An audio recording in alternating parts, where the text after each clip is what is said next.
quota system that perpetuates the status quo. We must prove that it is not solving the problems it was intended to solve. The affirmative team did this beautifully by listing 2 faulty reasons for keeping it as it is. The opposition stated that all people should have the opportunity to achieve a status that increases diversity. However, statistics have showed that the greatest benefactors of affirmative action have been white women. The Department of Labor has proved that over 6 million white women have advanced and been promoted as benefactors of affirmative action. That pales the numbers that the affirmative team has just listed. The opposition also stated that minorities should be able to get a chance to have equal opportunity. However, this is not equal opportunity because, as we see in our colleges, African immigrants are largely benefiting from this, not American-based minorities.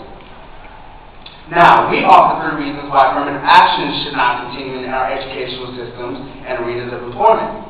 Firstly, like I said, affirmative action is not benefiting the people who the system was originally intended for, which are poor minorities and descendants of slaves.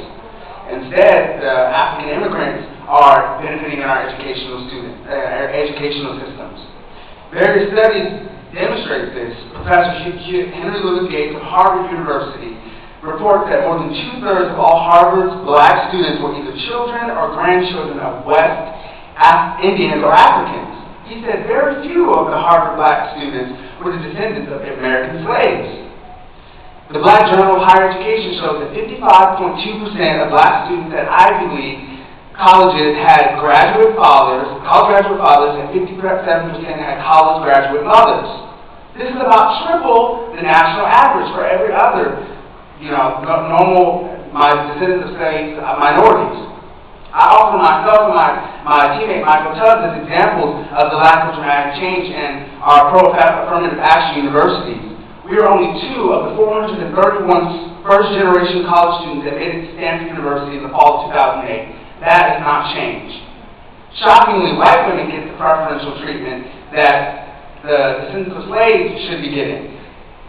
Once again, 6 million women have been reported, white women have been reported to have been advanced in their occupational classifications. Secondly, there's an ambiguity in defining the people who are black or Latino or any other race. The biracial people are pitted with the choice of choosing a part of them. And as the dominant part, when 6.8 million people have been reported by the 2000 census as some other race. That is a major loophole in affirmative action programs.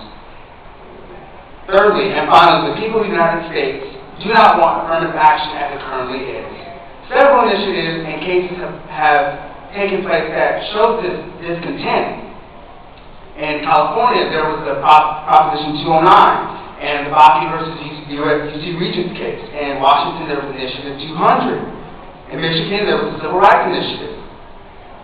So, as you see and listen to both sides, carefully listen to see if affirmative action is meeting the goal of improving racial impediments, because surely we have not heard anything aiming at solvency yet.